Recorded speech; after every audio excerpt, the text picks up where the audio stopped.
highly respected senior consultant in pulmonary and critical care medicine, to today's program on respiratory health in 2025.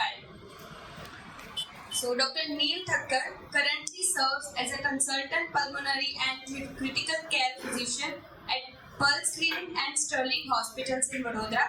In addition to his clinical expertise, he is an executive committee member of the Society of Respiratory Medicine and an active member of the Vadodara Baroda Chest Group, contributing significantly to the advancement of respiratory care and medicine in our community. So now I would like to request Dr. Neil Thakkar to come forward and give his presentation.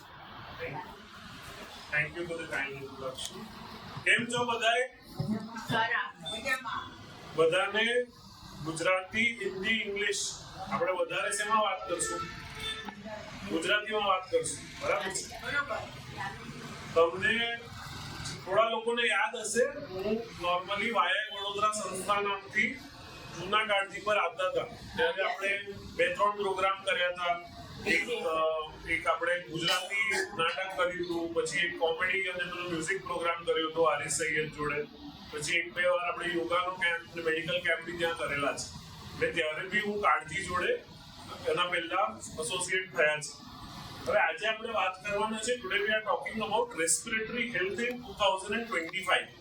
એટલે અમે 2 ચિત્ર બતાવ્યા છે. એક આ દાદા કેવા છે કે ભાઈ આંખો ઢળે છે, કન્ટિન્યુઅસ ખાંસી થાય છે, શ્વાસ ચડે છે, અને બીજા છે એકદમ ખુશ છે, ચશ્મા પહેરીને હસે છે, ખુશ છે. એટલે આપણે આ વર્ષમાં એવો પ્રયત્ન કરવાનો છે કે આપણે ખુશ રહેવાનું છે અને આપણને શ્વાસ કાં તો ખાંસી એવી તકલીફ ન વધે એના માટે થોડી માહિતી અને થોડું આજે આપણે એવું નથી કે બહુ હવે તમને મેડિકલ નોલેજ કરતા કે તમને પ્રેક્ટિકલ વસ્તુઓ કેવી છે કે જેનાથી તમને શ્વાસના લગતી તકલીફ ન થાય અને થતી હોય તો એના માટે કેવી રીતે આપણે મદદ કરી શકીએ કાં તો એને પ્રિવેન્ટ કરી શકીએ એના વિશે વાત કરીશું. સો ચાલુ કરતા પહેલા આપણે થોડું આ કોણ છે? બધા ઓળખો છો તમે? કોણ છે? ચલો આ કોણ? આ કોણ છે? ઇરફાન ખાન. Very good. આ કોણ છે? વચ્ચે બધા ઓળખતા છો? પાછળ દેખાય છે ફોટા કે નથી દેખાતા? કોણ છે આ? અમિતાભ બચ્ચન. પછી આ કોણ છે? ઋષિ કપૂર. પછી આ બધા એક્ટરો જોયેલા છે તમે? આ બધા થોડા જૂના એક્ટર છે, થોડા નવા એક્ટર છે. આમિર ખાન જોયા છે, સંજય દત્ત જોયા છે. આ બધા એક્ટરમાં કોમન શું છે? શું દેખાય છે? બધા પાસે કોઈ વ્યસન કાં તો સાચે કરે છે કાં તો પછી આપણે ટીવી પિક્ચરો ને એડોમાં જોતા હોઈએ ઘણા તંબાકુની કે પાન મસાલાની બી એડમાં ઘણા એક્ટરો આવે છે કે જે આપણે કદાચ સાચે લેતા હશે કે નહીં લેતા હોય પણ ટીવી પર એવું બતાવે છે કે એ લેવાથી એ વસ્તુ એકદમ કૂલ કહેવાય, એકદમ સારી કહેવાય અને એની પબ્લિકને પરસેપ્શન એવી છે ને અમારાથી ઘણા બધા સાચે બી એ વ્યસન લેતા હોય. હવે આ એક છે જે લોકો ટીવી પર આપણને બતાવે છે અને હવે આ જે બધા એક્ટર છે એ બધા એક્ટરને કોઈને કોઈ પ્રમાણમાં આગળ જતા મેડિકલ પ્રોબ્લેમ એવા આવેલા છે કે જેમાં કેન્સરની તકલીફ, ઋષિ કપૂરને બ્લડ કેન્સર થયું, સંજય દત્તને લંગ કેન્સર, ફેફસાનું કેન્સર થયું, દેવાનંદ ઇરફાન ખાનને બી કેન્સર થયું. આ બધા જ એક્ટર જે અમિતાભ બચ્ચન છે એમને દમાની તકલીફ, અસ્થમાની બી તકલીફ છે અને માયસ્થીનિયા ગ્રેવિસ નામની બી તકલીફ છે. એટલે માય પોઈન્ટ કે ટીવી પર ને પિક્ચરોમાં ને સિરિયલોમાં આપણે જે જોતા હોઈએ ઘણીવાર કે આ વ્યસન તમારા માટે સારી વસ્તુ છે પણ રિયલ લાઈફમાં આ જ બધા એક્ટરોને આગળ જતા એ વ્યસનના કારણે ફેફસાને લગતી કાં તો બીજી મેડિકલ તકલીફો એવી થઈ છે કે જેના કારણસર એ લોકોની આયુષ્ય ઓછી થઈ છે કાં તો નથી થઈ તો આગળની ઉંમરમાં ઘણા બધા પ્રોબ્લેમો આવ્યા છે. અહીંયાથી મને ખાલી હદ ઊંચો કરીને કહું કે તમારામાંથી કેટલા લોકો નાનપણમાં કાં તો યંગ લાઈફમાં કોઈ બી પ્રકારનું વ્યસન હતું? વ્યસન એટલે સિગરેટ આવ્યું, તંબાકુ આવ્યું, આલ્કોહોલ, દારૂ આવ્યું, એમાંથી કોઈ બી વ્યસન અહીંયાથી કેટલા લોકોને પહેલા હતા? પહેલા, હમણાં ભલે નથી, પહેલા હતા. સાચું હદ ઊંચો કરીને કોઈને કોઈ વ્યસન જ નતા પહેલા. એટલે આપણે એક રીતે આ એક્ઝામ્પલ્સ ને એટલે આપ્યા છે કે વ્યસન હોય તો એને બંધ કરવા જોઈએ. હવે આ બીજા મેં થોડા ફોટા તમને બતાવ્યા છે. આ બધાને ઓળખો છો તમે? કોણ છે આ? આ કોણ છે? આ કોણ છે? આ ભાઈ બાઇડન, અમેરિકાના જે હમણાં 20 તારીખ પહેલા સુધી જે પ્રેસિડેન્ટ છે એ બાઇડન. અને આ કોણ છે? આ ક્રિકેટર કોઈ ઓળખે છે? કોણ છે? કોણ છે? રિષભ પંત. તો આ બધામાં શું કોમન છે? કોઈને ખબર છે? આ બધામાં કેમ મેં આ ચિત્ર સ્પેસિફિક તમને બતાવ્યું છે. આ બાઇડનનો એમની મીટિંગમાં છે કે ચાલુ મીટિંગમાં એમને ઊંઘ આવી જાય કે ચાલુ દિવસમાં તમને લોકોને બી ઘણા લોકો જેવું થતું હશે કે રૂટીન તમે તમારું દિવસનું કામકાજ કરતા હોય, હલનચલન કરતા હોય તો બેઠા બેઠા ઊંઘ આવે. તો બપ્પી લહેરી જે છે એમને બી વજનના કારણે, એનું ગળું બી નાનું હતું, વજન વધારે હતું, એ ગળાના સ્નાયુ ઢીલા હતા. એને મેડિકલ ભાષામાં આપણે સ્લીપ એપ્નિયાની બીમારી કહીએ કે જેમાં રાત્રે નસકોરા બહુ બોલે, એ સ્નોરિંગ. અને એ નસકોરા એટલે બોલે કારણ કે રાત્રે શ્વાસની નળી સાંકડી થઈ જાય છે અને એના કારણે દિવસમાં એમને બહુ જ ઘેન રહે છે. આ બધા એવા સેલિબ્રિટીઝ છે કે જેમને સ્લીપ એપ્નિયા નામની તકલીફ છે. એ સ્લીપ એપ્નિયાની તકલીફના કારણે બપ્પી લહેરીની ડેથ થઈ અને મૃત્યુ થઈ. રિષભ પંત જે ક્રિકેટર છે એનો ગયા વર્ષ બહુ મોટો એક્સિડન્ટ એક થયો જેમાં બી એક કારણ એવું કહેવાય છે કે ગાડી ચલાવતા વખતે એમને ઊંઘ આવી ગઈ. એનામાં બી એમના એક્સિડન્ટનું એક કારણ સ્લીપ એપ્નિયા બી છે. સેમ વે બાઇડન જે અમેરિકાની સ્ટ્રોંગેસ્ટ કન્ટ્રી, જે ઇન્ડિયા વર્લ્ડની આમ લીડિંગ કન્ટ્રી કહેવાય, એનો પ્રેસિડેન્ટ, એને બી આ તકલીફ થાય. એટલે એ બીમારી એવી છે કે જે કોઈને બી ગમે તે ઉંમરમાં થઈ શકે. એને સ્લીપ એપ્નિયાની બીમારી કહેવાય. એટલે ઘણા બધા આ થોડા રિસન્ટ ન્યૂઝ આર્ટિકલ્સ છે કે જે દમાની તકલીફ કે જે અસ્થમાની તકલીફ હોય એ ઠંડીની ઋતુમાં વધારે થાય. અને ખાસ કરી જ્યારે દમાની તકલીફ થાય ત્યારે ખાંસી, શ્વાસ એવી તકલીફ વધારે થતી હોય. નેક્સ્ટ હવે રિસન્ટલી ઝાકિર હુસેનનું બધાએ સાંભળ્યું હશે કે જે ગયા મહિને ઝાકિર હુસેનની ડેથ થઈ. તો ઝાકિર હુસેનને ફેફસામાં ફાઇબ્રોસિસ થયું. એટલે ફેફસા સામાન્ય કરતા એકદમ કડક થઈ ગયા હતા અને એ કડક થવાના કારણે એમને શ્વાસની તકલીફ વધતી હતી. અને મેડિકલ ભાષામાં ઇડિયોપેથિક પલ્મનરી ફાઇબ્રોસિસ એવી કન્ડિશન કહેવાય કે જેમાં ફેફસાની ક્ષમતા સામાન્ય કરતા ઘટી જાય. સેમ વે આ એક્ટરની જાવેદ ખાન, આ જૂના એક્ટરને તમે પિક્ચરોમાં જોયા હશે, અમની બી મૃત્યુ લાંબા ગાળે બીડી પીવાના કારણે જે ફેફસા પર ક્રોનિક ઓબ્સ્ટ્રક્ટિવ પલ્મનરી ડિઝીઝ કે જે ફેફસા પર દમાની તકલીફ, બીડીના સેવન કાં તો એર પોલ્યુશન કે જે બહાર ધુમાડો થાય એનું બી જે પોલ્યુશનના કારણે જે ફેફસા પર ડેમેજ કરે એના કારણે. એટલે આ બધા પર્સનાલિટીનું કેમ બતાવું છું કે આપણને લંગના રિલેટેડ પ્રોબ્લેમ્સ બહુ કોમન છે અને કોઈને બી થઈ શકે. એવું નથી કે ગરીબમાં જ વધારે થાય. આટલા મોટા ફિલ્મ સ્ટાર, પોલિટિશિયન, ક્રિકેટર આ બધાને ફેફસાને લગતી તકલીફ થતી હોય છે. ઘણા લોકોને સ્લીપ એપ્નિયા બી જે બપ્પી લહેરીનું મેં તમને કીધું એના સિવાય મેજર જે હાઈવેના એક્સિડન્ટ થાય છે. ઇવન તાજમહેલ જતા તમે કોઈ બી તાજમહેલ અહીંયાથી કેટલા લોકોએ જોયું છે? તાજમહેલ કેટલા લોકોએ જોયું છે?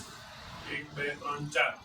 તો તાજમહેલ બી હમણાં તમને બરોડાથી જવું હોય તો તમે ક્લોઝેસ્ટ એરપોર્ટ જાઓ લખનઉ, ત્યાંથી તમે આગ્રા જાઓ તો લખનઉથી આગ્રાનો જે હાઈવે છે અત્યારે ઇન્ડિયામાંથી સૌથી ડેન્જરસ હાઈવે છે. કેમ? કારણ કે ત્યાં વિઝિબિલિટી બી ઓછી છે અને ત્યાં ગયા વર્ષમાં બહુ જ બધા એક્સિડન્ટ થયા છે. એનું વન ઓફ ધ રીઝન કે એના જે ડ્રાઈવરો રૂટીન ડેલી ત્યાંથી ટ્રિપ્સ કરતા હોય એમને સ્લીપ એપ્નિયા નામની તકલીફ ઘણા પેશન્ટ્સને મળી છે. અને કાં તો ડેપ્રિવેશન, ઊંઘવાનો ટાઈમ નથી રહેતો, એ બી એક કારણ એક્સિડન્ટ્સનું એ હાઈવે પર હોય છે.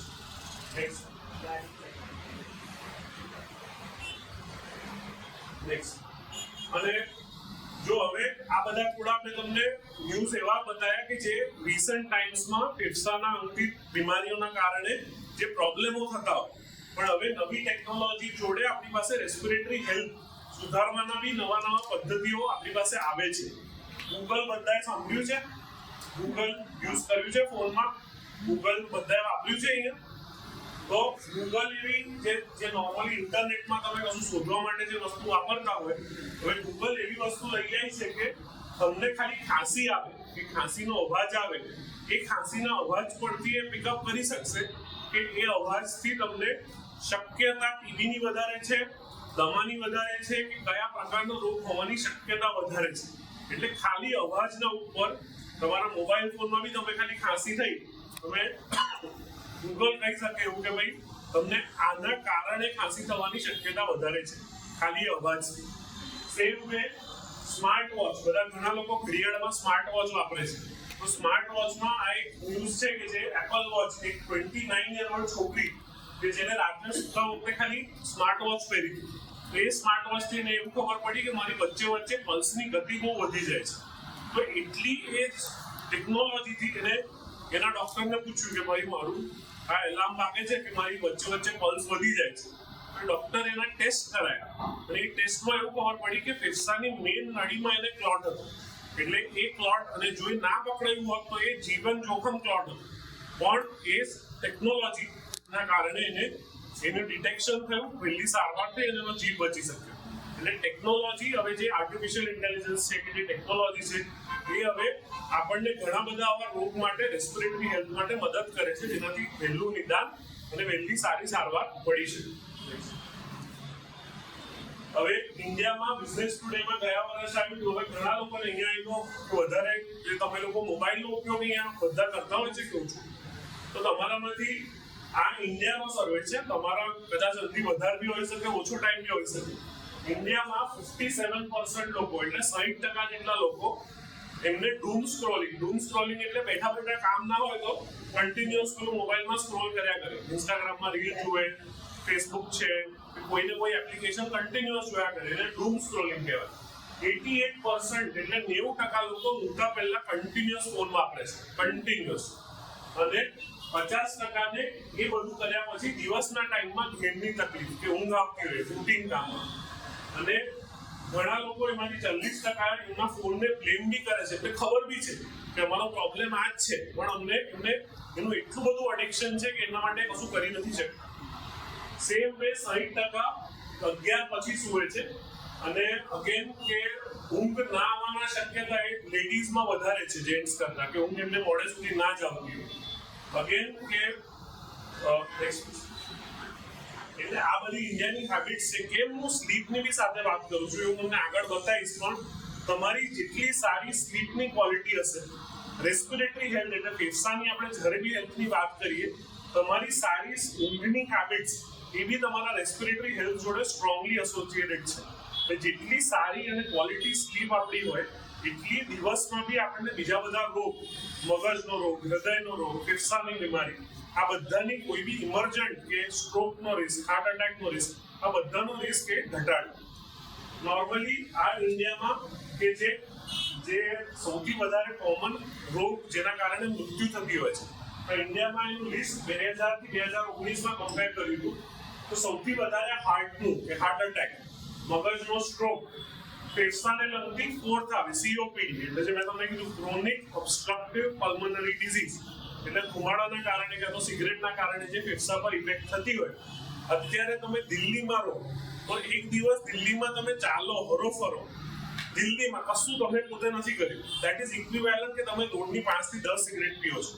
એટલું ખરાબ એર પોલ્યુશન છે કે તમે પોતે બીડી નથી પીતા, તમે ખાલી દિલ્હીમાં ચાલો છો, રોજ મોર્નિંગ વોક માટે દિલ્હીમાં જાઓ છો, તો દેટ ઇઝ ઇક્વિવેલન્ટ કે તમે 5 થી 10 સિગરેટનું સેવન કર્યું છે.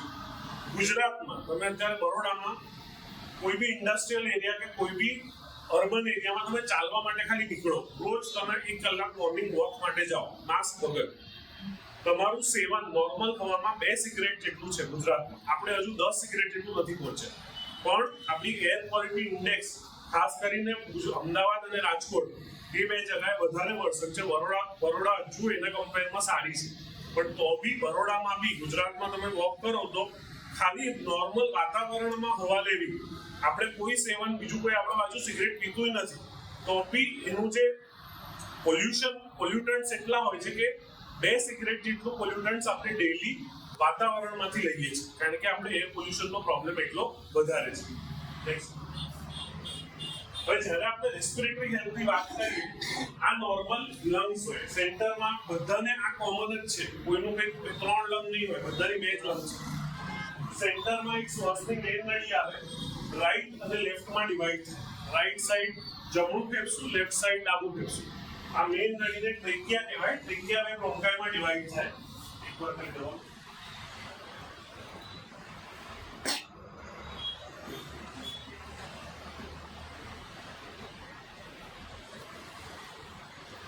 Girls.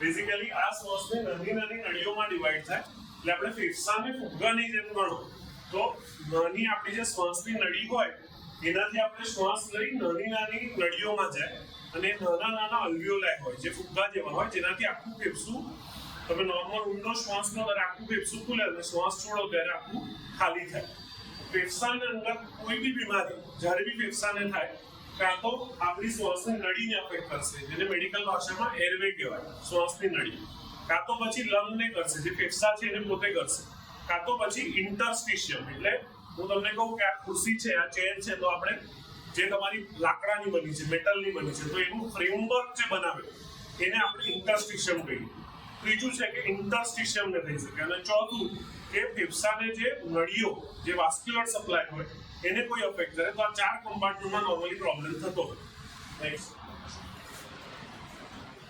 નેક્સ્ટ નોર્મલી સ્મોકિંગ મેં તમને કીધું ઓક્યુપેશનલ ડસ્ટ એક્સપોઝર કીધું ઇન્ડોર નેક્સ્ટ આઉટડોર પોલ્યુશન કીધું જેનેટિક કે ઘણા લોકોને વારસાગત કે તમારા મધર કે તો ફાધર તમારા દીકરા કે છોકરાઓ છે તમને અગર તમારી તકલીફ છે કે પંપનું સેવન કરવું પડે છે ક્યારેક ક્યારેક ઠંડીની ઋતુમાં શ્વાસ કાઢો ખાંસીની તકલીફ વધે છે તો એવી શક્યતા વધારે કે તમારા છોકરાઓને એ હેરિડિટીમાં એ વસ્તુ આવી શકે જેને આપણે જેનેટિક કહીએ નેક્સ્ટ ઇન્ફેક્શન્સ કે તમને અગર પહેલા ટીબી થયો છે નાનપણમાં તો એ ઇન્ફેક્શન તમને આગળ જતા બી ફેફસાની ક્ષમતા ઓછી કરી શકે તમને ટીબીની શક્યતા વધારી શકે નેક્સ્ટ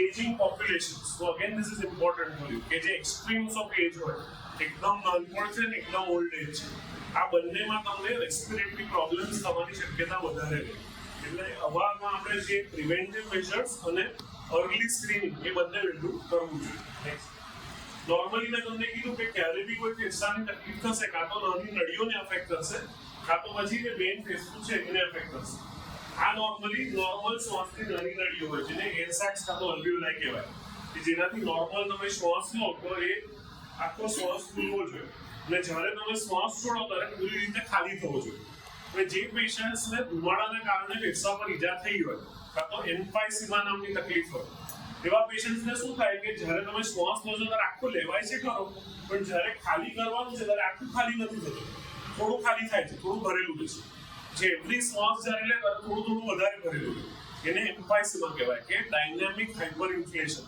હરેક શ્વાસમાં થોડો શ્વાસ વધારે એટલે ફેફસું પૂરી રીતે ખાલી જ ન થાય એટલે આખો ટાઈમ અમને એવું લાગે કે મને શ્વાસ ઓછો પડે છે મને હું શ્વાસ લઉં છું ત્યારે એર હંગર શ્વાસ લેવામાં મને શ્વાસ થઈ નથી રહેતો એવી તકલીફ સીઓપીડી પેશન્ટ્સમાં થાય આ બધા જે ફોટા મેં તમને બતાવ્યા છે આ બધા એલર્જીના સોર્સ છે તમારા આજુબાજુ તમે અહીંયા ચાલવા નીકળો છો ને બહુ બધા કબૂતર છે તો કબૂતરનું dropping pigeon dropping is a very strong allergen source એટલે અત્યારે મહારાષ્ટ્રમાં મુંબઈમાં કોઈ કબૂતરને ખવડાવે ફીડિંગ કરાવે એ ફાઇનેબલ ઓફેન્સ છે એના પૈસા ભરવા પડે કે તમે દેખાયા કે તમે 10 કબૂતરને ખવડાવશો તો તમારે પૈસા ભરવા પડે કેમ કારણ કે કબૂતરના ડ્રોપિંગ જે માણસ જો બહુ બધા 10 કબૂતર એક સાથે ભેગા થયા અને ત્યાં રોજ લોકો અવર જવર કરતા હોય તો એ ડ્રોપિંગ્સથી એમને ફેફસામાં ફાઇબ્રોસિસ એટલે મેડિકલ ભાષામાં અમે હાઇપર સેન્સિટિવિટી ન્યુમોનાઇટિસ કહીએ કે જેનાથી ફેફસા વધારે કડક થવા માંડે એ કન્ડિશન થતી હોય જે ઘણા લોકોને પહેલા એવું હતું કે ખાલી ઓલ્ડ એજ 60-70 વર્ષે થયું હવે આ વસ્તુ 40-30-50 વર્ષે બધા યંગર એજમાં બી આ બીમારી થાય છે એટલા માટે એનું અગર તમને એલર્જીનો પ્રોબ્લેમ છે કે હર વખતે ઠંડી ઋતુમાં તકલીફ પડતી હોય તો પિજન્સથી તમારે દૂર રહેવાનું અહીંયા બી તમારા વિન્ડો આગળ પિજન્સ હોય તો એની પિજનની નેટ સાફનો ઉપયોગ કરવાનો કે જેનાથી પિજન એક્સપોઝર થોડું ઓછું થઈ શકે તમારું દિવસમાં સૌથી વધારે એક્સપોઝર કોના જોડે હોય હું તમને એવું પૂછું કે તમે ડેલી તમારા આજુબાજુ 100 વસ્તુઓ છે કાળજીની તમારું સૌથી વધારે એક્સપોઝર શેના જોડે થાય સૌથી વધારે સમય માટે કે જેને તમે સૌથી વધારે ઉપયોગી વસ્તુ વાપરતા હો કોઈ બી બોલે કોઈ એક વસ્તુ પીલો ફોટો ખબર પડી ગઈ પણ પીલો કેમ કારણ કે તકિયાનું કવર અને ચાદર તમે સૌથી વધારે તમારું નાક અને મોઢું 6 થી 7 કલાક એના જોડે એક્સપોઝરમાં રહે. જેટલો સમય તમે તમારા વાઇફ જોડે કે હસબન્ડ જોડે બી સ્પેન્ડ નહીં કરતા હોય એટલું પિલો કવર જોડે કરો છો. એટલે એ pillow cover strongest allergen source કહેવાય કે જ્યારે ડસ્ટ માઇટ હોય એ તકિયાના કવર, એટલે ઘણા એલર્જીના પેશન્ટ્સ હોય એમને અમે કહીએ કે તમે 3 મહિને તમારી બધી ચાદરને તકિયાના કવર બદલી દો તો એટલું એલર્જી ગાયબ થઈ જાય. કેમ? કારણ કે એ વસ્તુ આપણા ડસ્ટ માઇટ, આપણે એવું વિચારીએ કે ડિટર્જન્ટથી મેં મેટ્રેસ ધોઈ દીધી એટલે બધું જતું રહ્યું, પણ ઘણા ડસ્ટ માઇટ્સ એવા હોય જેમાં રહેતા હોય છે, એ સાફ કર્યા છતાંય રહેતા હોય છે. અને ભેજવાળા વાતાવરણમાં તો વધારે ગ્રો કરે. વરસાદની ઋતુ છે કે હ્યુમિડ એન્વાયરમેન્ટ હોય તેમાં વધારે ગ્રો કરે. એટલે તકિયાનો કવર અને ચાદર એ બી જે એલર્જીના પેશન્ટ્સ હોય એટલે ફ્રીક્વન્ટલી એ નવા વાપરવા જોઈએ અને ફ્રીક્વન્ટલી વોશ બી કરવા જોઈએ કે જેનાથી એની એલર્જી ના થાય.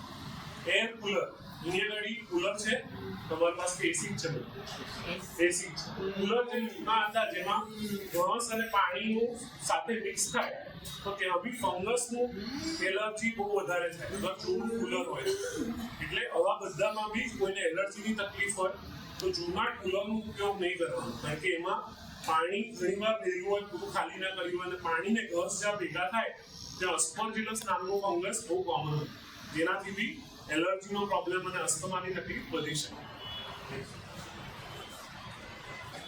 કોઈ બી વખતે હું તમને કહું કે તમને દમાની તકલીફ છે કે ફેફસાની તકલીફ છે તો કેમ તકલીફ થાય છે, કેમ શ્વાસ ચડે છે, કે કેમ ખાંસી આવે છે, તો એના અંદર નોર્મલી કાં તો પછી શ્વાસની નળી સાંકડી થતી હોય, જેને મેડિકલ ભાષામાં સ્પાઝમ કહીએ, કે જે નોર્મલ શ્વાસની નળી પૂરી ચોડી રહેવી જોઈએ એ ધીરે ધીરે સાંકડી થઈ જાય. બીજું કે કોઈને કોઈ ઇન્ફેક્શન લાગે. ત્રીજું કે જ્યારે ઠંડીની ઋતુ હોય ત્યારે ડ્રાયનેસ થાય. નોર્મલી તમે શું કરો કે જે બી વાતાવરણમાં હવા છે, આપણી નાકના આજુબાજુ સાઇનસ આવે, અહીંયા મેક્સિલરી સાઇનસ, ઇથમોઇડ સાઇનસ, ફ્રન્ટલ સાઇનસ, જે બધી ઠંડી હવાને ગરમ અને ભેજવાળી હ્યુમિડિફાય કરીને ફેફસા પાસે લઈ જાય. અને જ્યારે બી તમે શ્વાસ લો છો તો ફેફસાને તો ગરમ અવાજ મળે છે, ભલે તમે 8 ડિગ્રીમાં બી શ્વાસ લેતા હશો ફેફસાને તો ગરમ અવાજ મળે. કેમ? કારણ કે આપણી પાસે અંદર આ સરસ હ્યુમિડિફાયર સાઇનસમાં છે.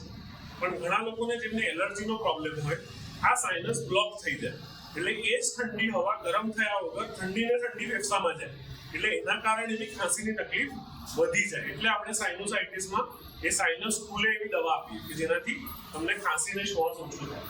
સેમ વે જે સ્મોકિંગ એટલે ફોગ અને સ્મોક, એક બાજુ વાતાવરણ ખરાબ છે, ઠંડીનું વાતાવરણ છે અને એમાં આટલું બધું પ્રદૂષણ એટલે ફોગ અને સ્મોક, એના કારણે બી સ્મોકિંગના કારણે બી ફેફસાની ઈજા હોય. અને ક્લાઇમેટ ચેન્જ, જે વાતાવરણ તમે જુઓ છો કે આ વર્ષ ગરમી છે હવે નોર્મલ કરતા બહુ ગરમ હોય છે. પહેલા આટલું ગરમી નથી રહેતી, પણ હવે જ્યારે સમર સિઝન આવે ત્યારે કેટલું તાપમાન વધે છે. અને વરસાદ ના હોય ત્યારે બી એકદમ જ વરસાદ વધી જાય છે. પૂર હમણાં થોડા મહિના પહેલા આવ્યું હતું તો અહીંયા આપણું ડ્રેનેજ સિસ્ટમનો બી પ્રોબ્લેમ હતો, પણ અનએક્સપેક્ટેડલી હાઈ રેન્સ ઓર અનએક્સપેક્ટેડલી એકદમ વોર્મ, એટલે જે વાતાવરણ બી આટલું બધું બદલાય છે. કેમ? કારણ કે આપણે બી એટલા જ પ્રમાણમાં પોલ્યુશન વધારીએ છીએ, જેને આપણે એટલા પ્રમાણમાં પ્લાન્ટ્સ નથી ઉગાડતા. જેટલું પ્રમાણમાં આપણે પોલ્યુશન વધારીએ છીએ એટલા પ્રમાણમાં આપણે પ્લાન્ટ્સ નથી ઉગાડતા. એટલે જેટલા આ બધા એનાથી બી ક્લાઇમેટ ચેન્જ વધે ને પ્રોબ્લેમ નથી. એટલે આ મેં તમને એક્ઝામ્પલ આપ્યું જે શ્વાસની નળી જે સાંકડી થઈ જાય અને બ્રોન્કોઆલ શ્વાસની નળીનું ક્રોસ સેક્શન છે, કે જે શ્વાસની નળી હોય જ્યારે વાતાવરણ બદલાય, ઇન્ફેક્શન આવે, એલર્જીનું ટ્રિગર આવે તો શ્વાસની નળી એકદમ સાંકડી થઈ જાય, જેના કારણે શ્વાસ લેવામાં તકલીફ પડે, ખાંસી આવે અને જ્યારે તમે રાત્રે સુવા જાઓ ત્યારે શ્વાસમાં સસણી હોય, વીઝિંગ, એ બધું આ બધા પ્રોબ્લેમ્સના કારણે થતું. હવે નોર્મલી હંમેશા અમે કહીએ કે વન એરવે વન ડિઝીઝ, એટલે એવું નથી કે તમને સાઇનસનો એલર્જી છે અને તમને ફેફસાની એલર્જી છે એટલે તમને બે અલગ અલગ હોય, એવું નથી. આ બધું કન્ટિન્યુટીમાં હોય. નાકથી તમે લો તો નાકની નળી, નેઝલ કેવિટી, ફેરિંગ્સ, લેરિંગ્સ અને શ્વાસની નળી, વન એરવે વન ડિઝીઝ. કોઈ બી પેશન્ટ જેના નાકની એવરી યર વિન્ટરમાં ચીકો આવતી હોય કે ખાલી નાક દગડ્યા કરે એવા અને ગળું પકડાય, હર વખતે ઠંડી ઋતુમાં તકલીફ પડે, તો એવા પેશન્ટ્સને એલર્જીની કે દમાની તકલીફ થવાનો ચાન્સ વધારે. કેમ? કારણ કે વન એરવે વન ડિઝીઝ, એટલે કોઈને વધારે સ્નીઝિંગ થાય, ખાંસી આવે, માથું દુખે, કે આંખમાંથી પાણી ટપક્યા કરે કન્ટિન્યુઅસ, જ્યારે બી તમને કઈ ધુમાડો આવે બધું બધા આંખો એકદમ પાણી દગડે, ચીકો આવવા માંડે, એટલે તમને એલર્જીની ટેન્ડન્સી વધારે છે અને તમને કોઈ વસ્તુ આજુબાજુ છે જે હેરાન કરે છે એ એલર્જી શેની છે ખબર પડવી જોઈએ અને એની વહેલે તકે સારવાર લેવી જોઈએ.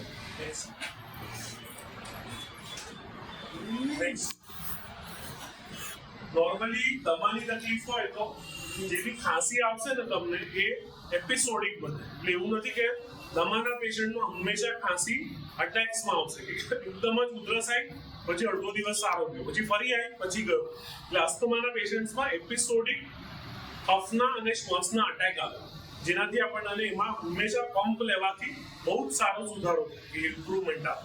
એ દમાની અને જે પેશન્ટને લાંબા ગાળે ધુમાડાનો ઉપયોગ કાં તો પછી પોલ્યુશનનો એક્સપોઝર થયું હોય તો એવા પેશન્ટ્સમાં કન્ટિન્યુઅસ કફ રહે અને વર્સનિંગ એમાં અટેક્સમાં કફ ના આવે. ઘણા લોકોને જેમને વિન્ટરમાં જ તકલીફ વધે કે ઠંડીની ઋતુમાં કાં તો વરસાદની ઋતુમાં શ્વાસ વધે છે તો એ કયા લોકોમાં અસ્થમાની બીમારી છે, એલર્જીક રાઇનાઇટિસ છે, જે લોકોને જૂનો ટીબી થયેલો છે, જેમને આઈએલડીની બીમારી છે, આ બધાને સિઝનલ વેરિએશન એટલે ઠંડીની ઋતુમાં તકલીફ વધવાની શક્યતા રહે. હવે તમને કેટલું ખબર હોવી જોઈએ? આટલું બધું મેં તમને આપ્યું, તમને કહેશો કે આ બહુ બધી ઇન્ફોર્મેશન થઈ ગઈ, મારા કામનું શું? તો આપણે એટલું ખબર પડવી જોઈએ કે કોઈ બી પ્રકારનું વ્યસન અગર તમને અત્યારે બી છે, ઘણા લોકો જો ઓપનલી તો ક્યારે કે જ નહીં, ઘણામાંથી એવા બી હશે કદાચ સ્મોક કરતા બી હોય, અહીંયા અલાઉડ ના હોય તો બી બાથરૂમમાં જઈને થોડું ઘણું બહાર જઈને તંબાકુ લેતા હોય, થોડા ઘણા તો નીકળે જવા કે એડિક્શન હોય પણ ના કહેતા હોય. કોઈ બી પ્રમાણનું addiction that includes smoking, cigarettes, tobacco, તંબાકુ, આલ્કોહોલ, મોબાઈલ ફોન, આ બી એડિક્શનમાં જ આવ્યું. એટલે આ બધા એડિક્શન અગર તમને છે તો એ એડિક્શનનું આઈડેન્ટિફિકેશન તમને હોવું જોઈએ કે મને એડિક્શનનો પ્રોબ્લેમ છે અને હોય તો એને કેવી રીતે રોકવાનું હોય ખબર હોવી જોઈએ. સેકન્ડ કે જે શ્વાસમાં લગતી થોડી તકલીફ અને બીમારી તો મેં તમને કીધી. હવે ઘરે તમને જો પ્રોબ્લેમ થઈ ગયો તો એના માટે શું કરી શકાય, આપણે ડોક્ટરને મળીને શું કરી શકાય જેનાથી આપણને મદદ થાય. અને રિહેબિલિટેશન તમારું બહુ જ સરસ. કાળજીમાં સૌથી મોટું કામ તમારું એ છે કે રિહેબિલિટેશન સેન્ટર ઇઝ એક્સેલન્ટ. એટલે જે ફેફસાની દવા 50% કામ કરે, 50% કામ રિહેબિલિટેશનનું છે. હું આગળ એનો ડેટા બી થોડો બતાવીશ, પણ જે રિહેબિલિટેશન તમારે ત્યાં થાય છે, જે ફિઝિયોથેરાપિસ્ટ તમને કસરતો કરાવે છે, ઘણી સારી રિહેબિલિટેશન સેન્ટરમાં તો 50% દવાની જરૂરિયાત જતી રહે, 50% ઇમરજન્સી એડમિશન ઓછા થઈ જાય જો તમે સારું રેગ્યુલર કસરતો, that includes yoga, that includes breathing exercises, જે તમને સ્પાયરોમેટ્રીની શ્વાસની કસરતો કરાવતા હોય એનાથી બી ઘણો ફરક પડે. એટલે કોઈ બી વખતે જ્યારે કોઈ ડોક્ટર તમને પંપ આપે ત્યારે અલગ અલગ પ્રકારના પંપ આવે, નેબ્યુલાઇઝર આવે, દબાવવાળો પંપ આવે, ગોળીવાળો પંપ આવે. તમારી ફેફસાની ક્ષમતાના અનુસાર આ અલગ અલગ પ્રકારના આ પંપ છે જે દબાવવાળો છે, પેલો નેબ્યુલાઇઝર છે, આ નેબ્યુલાઇઝર જે ધુમાડાથી પંપ આવે. એટલે જે લોકોમાં ખેંચવાની ક્ષમતા ઓછી હોય એવામાં નેબ્યુલાઇઝર આપવું, કે જેમાં ફેફસામાં ખેંચવાની ક્ષમતા ઓછી હોય તો એ લોકોને નેબ્યુલાઇઝરની દવા આપતા હોય કે જેનાથી ફેફસામાં દવા બધી આરામથી ધીરે ધીરે પહોંચી જાય અને એમને શ્વાસમાં આરામ થઈ શકે. હવે બધા પાસે આપણે એક નાની કસરત ખાલી કરાવીશું, બરાબર છે? આપણે આટલી બધી ચર્ચા કરી હવે તમને બી કંટાળો આવતો હોય એટલે આપણે એક કસરત કરીશું. 4, 7, 8 બધાને આંકડા ખબર છે, 4, 7 અને 8, બરાબર છે? 4 એટલે શું? 4 સેકન્ડ માટે આપણે શ્વાસ લેવાનો, 7 સેકન્ડ માટે શ્વાસને રોકવાનો છે અને 8 સેકન્ડ માટે ધીરે ધીરે શ્વાસ છોડવાનો છે. બધા કરીશું. પાછળ અવાજ આવે છે છેલ્લી રો બધા કરીશું. પાછળ વાળા તો કરાવવા પડે છે, બરાબર? એમને ના પૂછે એક રો આગળ એટલે બધાય સાથે કરવાનું, બરાબર? 4 સેકન્ડ ઊંડો શ્વાસ લો. બધા અહીંયા આંકડો છે ને એના સાથે કરશો તો બી ચાલશે, આમાં બતાવશે એ પ્રમાણે કરશો તો બી ચાલશે. કે જ્યારે તમને હવે ઉભા રહો, આ બ્રીથ આઉટ વાળી સાયકલ થઈ જવા તો અહીંયા પછી આવશે 1 થી આવે એટલે શ્વાસ લેવાનું ચાલુ કરવાનું, બરાબર? હવે 1, 2, 3 અને 4 લાંબો શ્વાસ લો. હવે 7 સેકન્ડ શ્વાસને રોકવાનું છે. મનમાં ગણો 1, 2, 3, 4, 5, 6, 7 અને ધીરે ધીરે મોઢાથી શ્વાસ છોડો 8 સેકન્ડ માટે ધીરે ધીરે. ચલો બધા આંખો બંધ કરો, એકવાર કરીએ બધા સાથે. ફરી એકવાર આંખો બંધ કરો, બધા બંધ કરો, બધા બંધ કરો, ચીટિંગ નહીં. ચલો ઊંડો શ્વાસ લો બધા. 1, 2, 3, 4. હવે 7 સેકન્ડ શ્વાસને રોકવાનો છે. 1, 2, 3, 1, 2, 3, 5, 6, 7 અને 8 બરાબર છે. આ તો મેં તમને એક સિમ્પલ કરાવી. તમારી પાસે અહીંયા ઘણા એક્સપર્ટ ડેલી ડોક્ટર્સ છે કે જે તમને અલગ અલગ આવી કસરતો બી કરાવશે. એના સિવાય સારી બીજી બ્રીથિંગ એક્સરસાઇઝ જેનાથી સ્ટ્રેન્થ ટ્રેનિંગ કે જેનાથી આપણા બ્રીથિંગના સ્નાયુના મસલ સ્ટ્રોંગ થાય એ બી કરાવશે કે જેનાથી તમારું બ્રીથિંગની કેપેસિટી સુધરી શકે, જે ફેફસાની ક્ષમતા છે, જે લંગ વોલ્યુમ છે સુધરી શકે. પણ આ ઇવન ફેફસાની તકલીફ હોય તો કરવાનું છે. એની ના હોય તો બી વચ્ચે વચ્ચે આવી કસરતો કરવાથી સ્ટ્રેસ, ઘણીવાર તમે ચિંતા બહુ જ થતું હોય કે મારે તમારા છોકરાનું ટેન્શન થાય છે કે મારું આગળ શું થશે, મને બહુ જ ટેન્શન થાય છે કે મને આમ ચિંતા બહુ થતી હોય. તો આમાં બી સિમ્પલ બ્રીથિંગ એક્સરસાઇઝ કરવાથી બી તમને થોડું આરામ લાગશે. તમારું બ્લડ પ્રેશર કંટ્રોલ, તમારી પલ્સ રેટનું કંટ્રોલ એ બી સારું પડી શકે. નેક્સ્ટ, સ્મોકિંગના રિલેટેડ તો આપણે ખાસી વાત કરી. હવે આવું થોડું સ્કીપ કરીશ કારણ કે અહીંયા મેજોરિટી લોકો હું એવું માનું છું કે હમણાં સ્મોક નથી કરતા, પણ સ્મોકિંગ ન કરવું જોઈએ. એના બહુ બધા કારણ હોય. સ્મોકિંગથી શરીરના હૃદય કણોમાં કેન્સર થઈ શકે. કોઈ અંગ એવું બાકી નથી જે સ્મોકિંગથી કેન્સર ન થાય. નેક્સ્ટ, પછી રિપ્રોડક્ટિવ લાઈફ કે તમને આગળ જતા બાળકો થશે કે નહીં થાય એની બી ક્ષમતા સ્મોકિંગથી ખાસી ઓછી થઈ જાય. પુરુષમાં ખાસ ઘણા બધા પિક્ચરો છે એમાં એવું બતાવે કે તમે સ્મોક કરો છો તો તમે એકદમ કુલ થઈ જાઓ છો કે તમારી મેસ્ક્યુલિનિટી વધી જાય છે. પણ ઇનફેક્ટ સ્મોકિંગ કરવાથી તમારી માસ્ક્યુલિનિટી ઘટી જાય, તમારી રિપ્રોડક્ટિવ ક્ષમતા ઘટી જાય. નેક્સ્ટ, સેકન્ડ હેન્ડ સ્મોક કે તમે બીડી, હું તો નથી પીતો, બીડી મારો મિત્ર પીવે છે ખાલી, હું તો બાજુમાં ખાલી ઉભો રહું છું.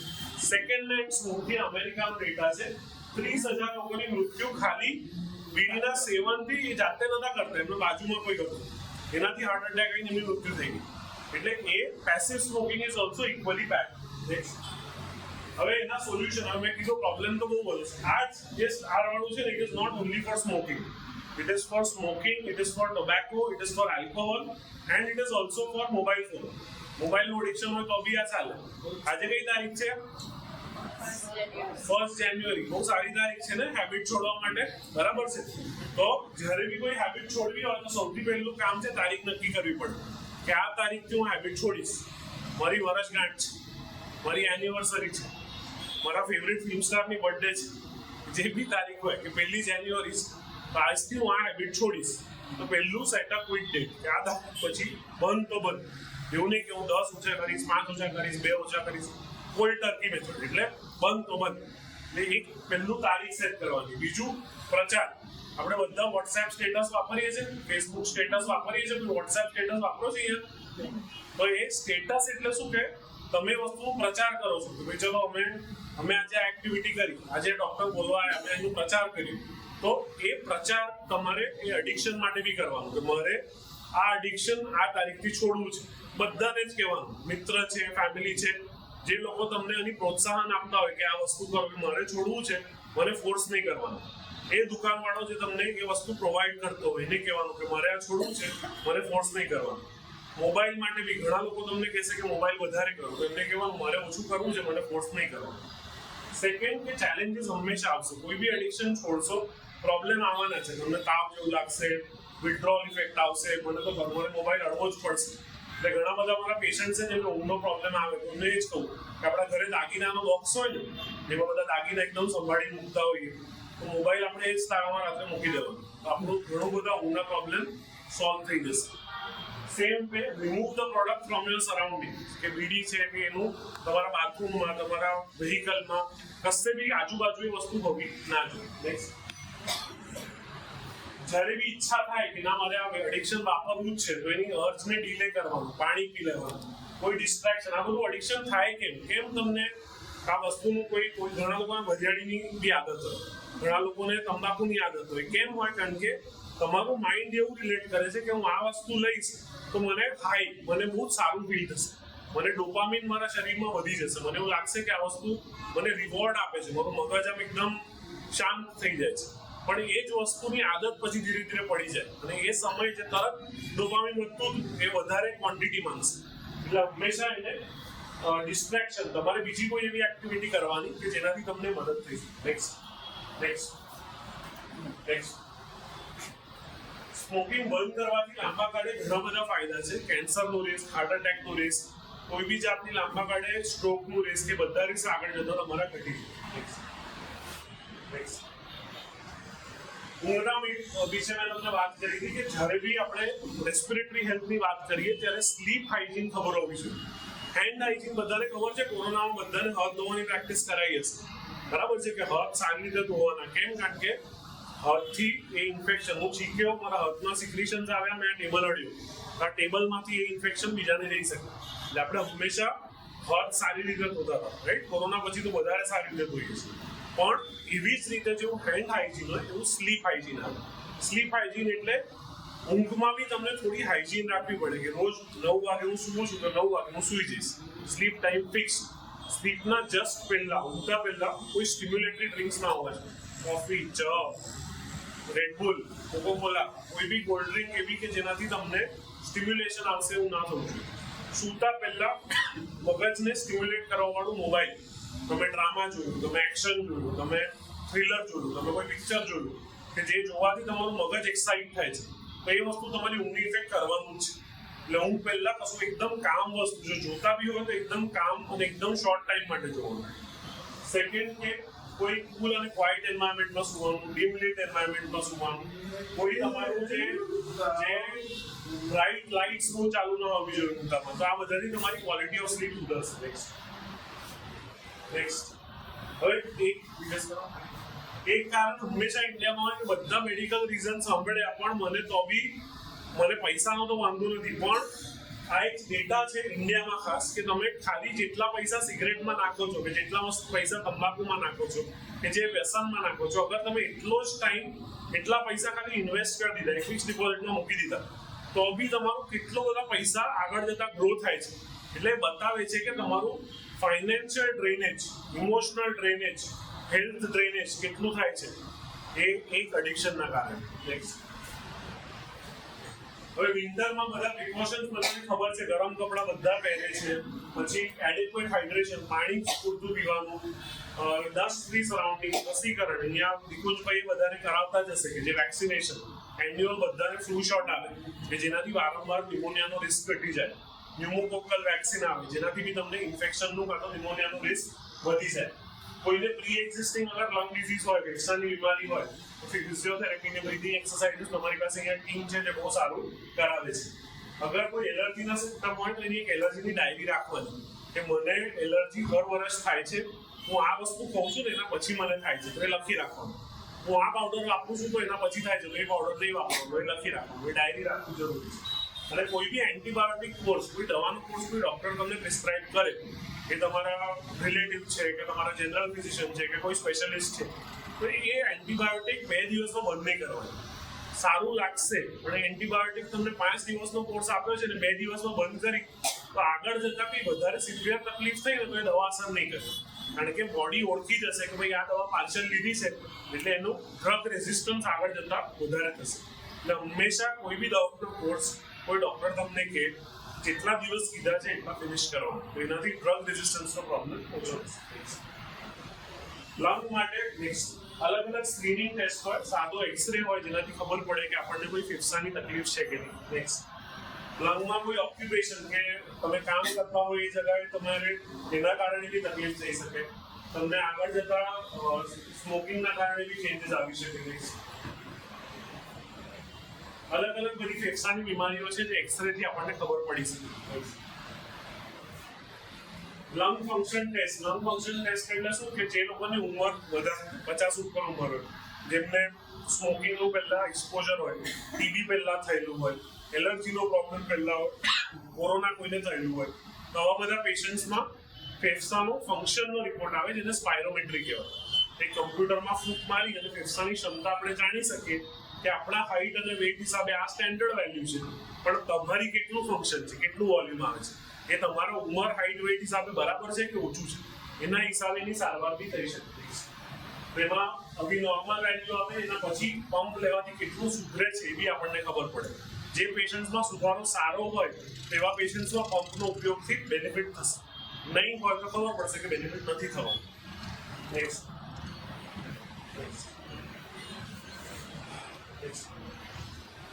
હવે ઊંઘના વિશે આપણે વાત કરી કે એક કે સ્લીપ મોર દેન 7 hours 7 કલાક ઊંઘ આપણા માટે જરૂરી છે. તો સ્લીપમાં કેવું થાય કે નોર્મલી સ્લીપના અલગ અલગ સ્ટેજીસ હોય કે આપણે જ્યારે બી સુવા જઈએ તો કન્ટિન્યુઅસ એક જ સ્ટેજમાં ના સૂઈએ. આપણે હંમેશા સ્ટેજ 1 સ્લીપથી ચાલુ કરીએ, ધીરે ધીરે ડીપ સ્લીપ આવે, પછી વચ્ચે REM સ્લીપ કે જેમાં સપના આવે આપણને, જેમાં આપણી મેમરી કે યાદ શક્તિ સારી હોય. આ બધું ઊંઘ નક્કી કરે છે તમને કેટલી સારી યાદ શક્તિ રહેશે. તમારી ઘણા લોકોને ઉંમર થાય તો તમે ભૂલવા માંડો, તો બીમારી બી હોય, ડિમેન્શિયા બી હોય કે જેમાં તમને યાદ શક્તિ ઓછી થાય. પણ બરાબર ઊંઘ ન આવવું કે તમારી પૂરતી REM સ્લીપ ન રહેવી, એના કારણે બી તમારે મેમરી પ્રોબ્લેમ્સ થતા હોય. એટલે રાતની ઊંઘ તમારા માટે જેટલી સારી છે એમાં પ્રોબ્લેમ થવાથી એટલા જ હેલ્થ પ્રોબ્લેમ વધશે. એટલે સારી ઊંઘ બહુ જરૂરી છે. કેમ ઊંઘ સારી ના આવે? કોઈ દવાઓ લો છો તમે વારંવાર તમારું શિફ્ટનું કામ છે.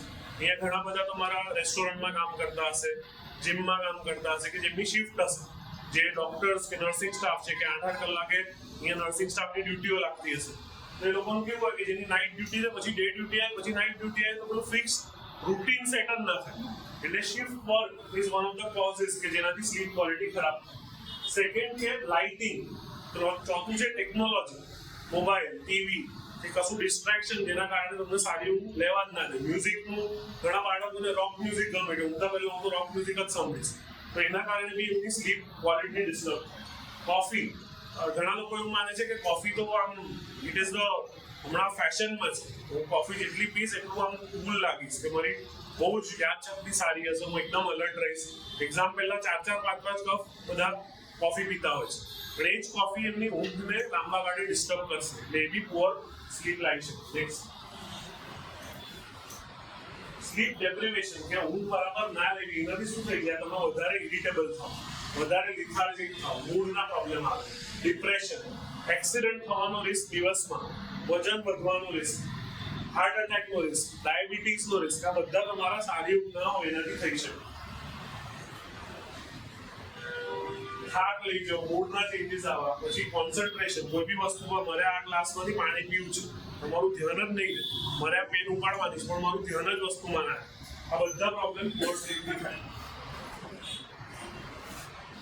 કોઈ બી વખતે ટાયર્ડનેસ, લો સેલ્ફ એસ્ટીમ, આખી સાયકલ જ છે. ખરાબ સ્લીપ હશે તો પછી તમને થાક વધારે લાગશે, તમારું ડેલી લાઈફથી કોપિંગમાં પ્રોબ્લેમ આવશે, અને સ્ટ્રેસ અને ટેન્શન એ બી તમારી વસ્તુ વધશે. સ્લીપ હાઇજીનના વિશે આપણે ઓલરેડી વાત કરી છે.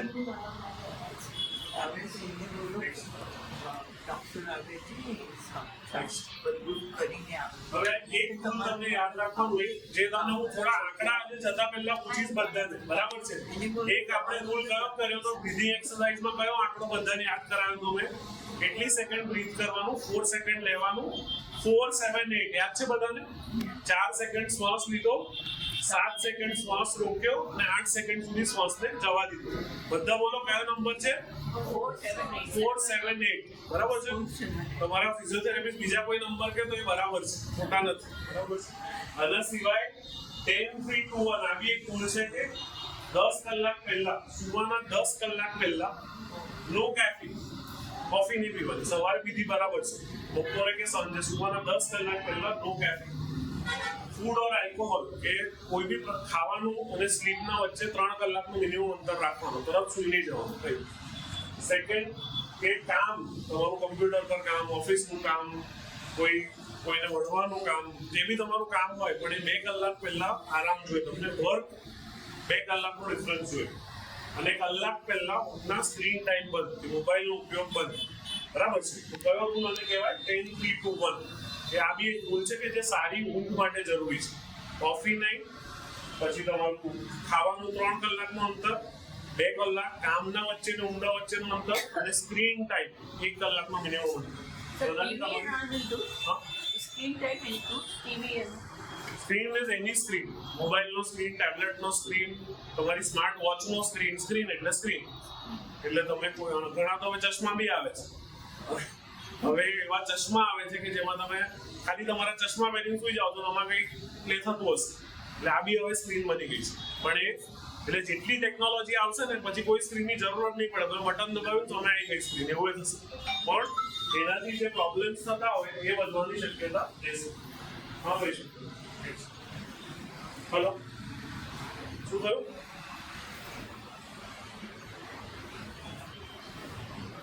થોડી વાર ચલો મળશું એટલે 7 વાગે કોને છે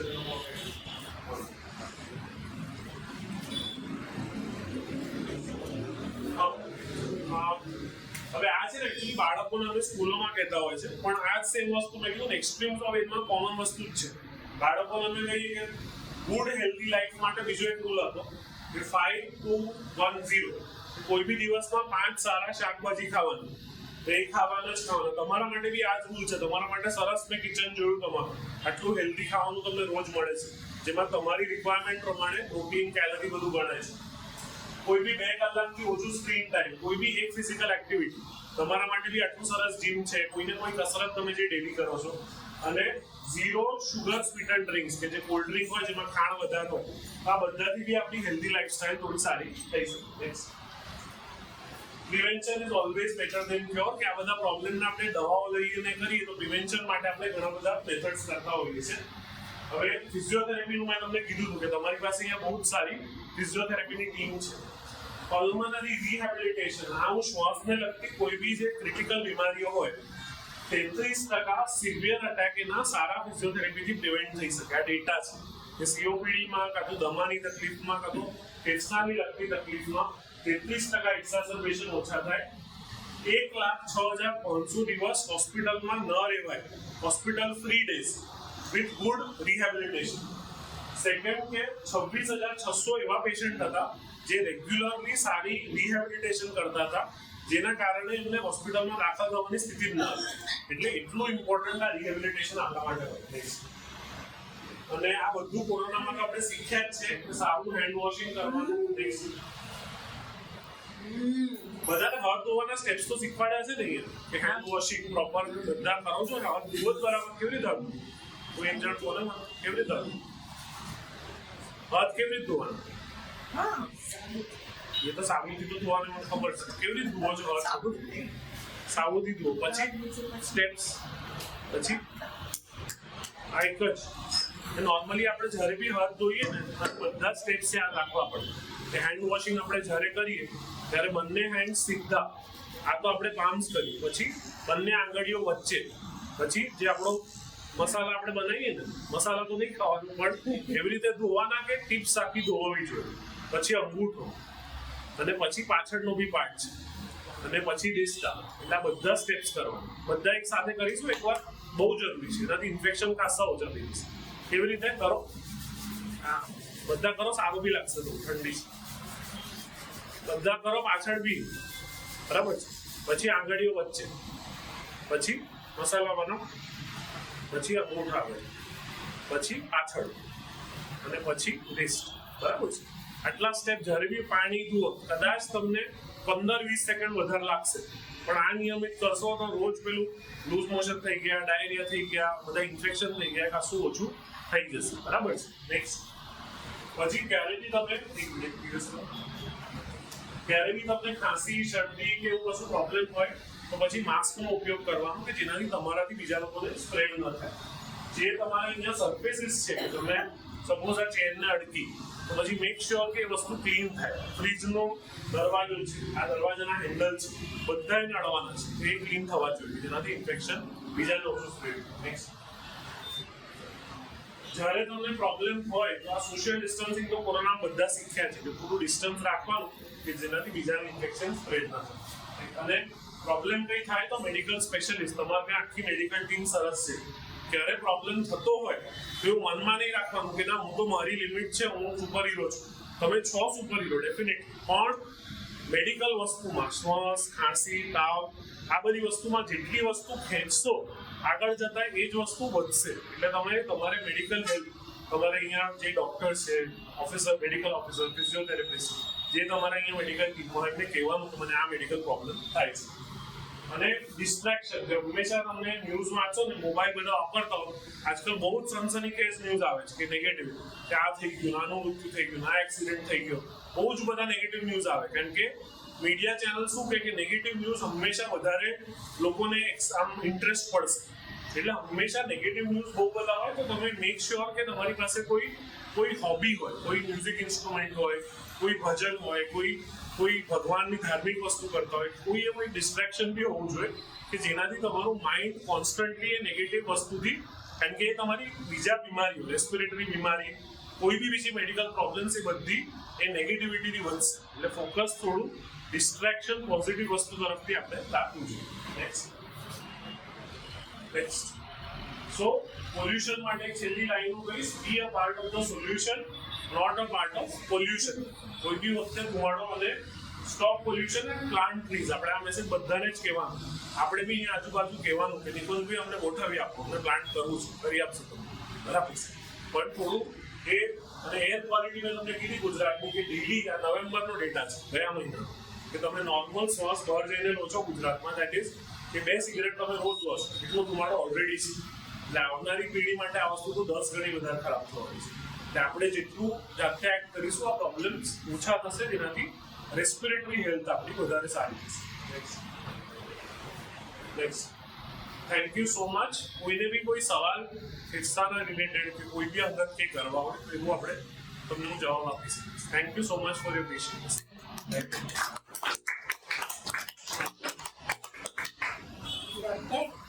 હા બોલો. I want to ask one thing.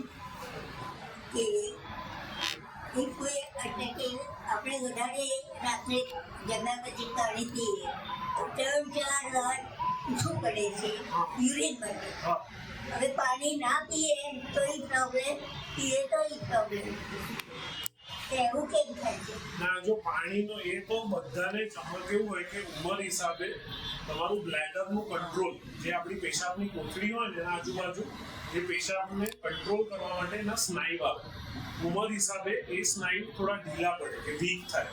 એટલે એના હિસાબે બી તમને નોર્મલી રાત્રે કોઈ બી પેશન્ટ 50 વર્ષની ઉંમર ક્રોસ કરશે, મેલ પુરુષ હશે કે સ્ત્રી હશે, તો બી એમને પેશાબની ફ્રીક્વન્સી થોડી વધતી હોય.